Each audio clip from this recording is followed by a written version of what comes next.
Story की starting होती है एक लड़की एंड उसके दोस्त सैम्यूल को दिखाते हुए, जहाँ सैम्यूल अपने सर को पूरी तरफ घुमा लेता है। ये देखकर वो लड़की खुद भी काफ़ी शौक रहती है। उससे हमें पता चलता है कि सैम्यूल कई दिनों तक खाना खाए बिना रह सकता है एंड बीमार भी नहीं पड़ता। वो लड़की फिर अपने डैड के ग्रेव के पास उनसे कुछ बात करने के लिए आई थी, क्योंकि वो उनके फ्यूनरल में नहीं गई थी, क्योंकि उसके डैड उसके साथ काफ़ी बुरा बिहेव किया करते थे।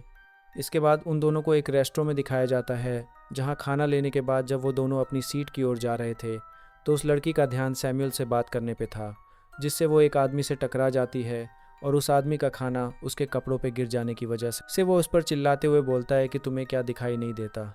वो उससे माफ़ी मांगती है, लेकिन फिर भी वो बहस कर रहा था।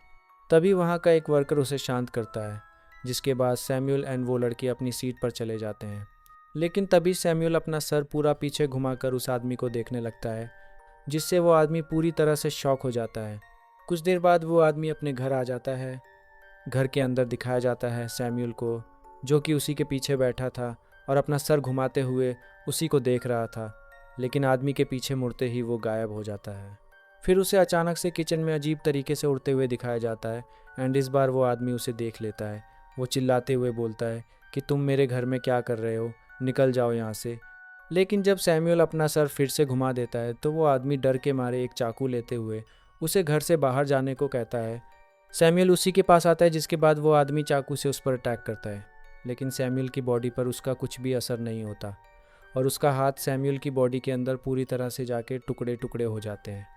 इसके बाद सैमुअल अपना हाथ उसके सर पे रख कर उसकी पूरी बॉडी पर किसी मॉन्स्टर की तरह फैल जाता है एंड फिर उसे खा जाता है। वो आदमी सैमुअल की बॉडी के अंदर पूरी तरह से कट-फट कर मारा जाता है। अगले दिन वो उसी लड़की के घर दिखाई देता है, जहाँ उस लड़की ने उसके लिए खाना बनाया था, मगर सैमुअल को भूख नहीं लगी थी एंड इससे हमें ये पता चलता है कि वो सिर्फ इंसानों को खाता है और उस लड़की को लगता है कि सैमुअल को भूख नहीं लगती। And story and.